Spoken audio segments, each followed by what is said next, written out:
Hi friends समस्त जय जगन्नाथ। तो आज वीडियो कौन रही आज रही आप सोलार मीटर नेट मीटर केमती यूनिट कौन केमती चेक करेंगे। ये generation meter generation meter unit देखो केते उठी मोर 9 दिन रे। तो आपन देखिपारे एमती क्लिक करेंगे पुश बटन को क्लिक कलापर आपको से देखो यहाँ देखो मोर उठी 27 यूनिट आप मोर जनरेशन मीटर मैंने एति मोर ग्रिड जनरेट करी।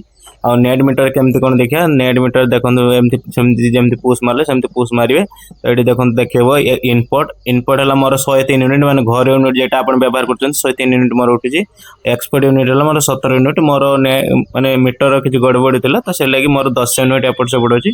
तो आप देखिपारे दुईटा तार गोटे मीटर को आसी मैंने यार आउटपुट तो तार आउटपुट दुईटा गोटे जगह लगे मेन स्विच को जो कही रखुच्छी फ्रेंड्स एटा आपनकर लाइन पड़ेले कि आप डीम वोल्टेज कि लो वोल्टेज हेले आपणकर एटा किसी काम करनी ग्रिड भी काम करनी कि आपणकर सोलार भी किसी यूनिट जनरेट करिवो नाही। तो लाइन जते पर्यंत अच्छी ये सेते पर्यंत यूनिट आपन थैंक यू जय।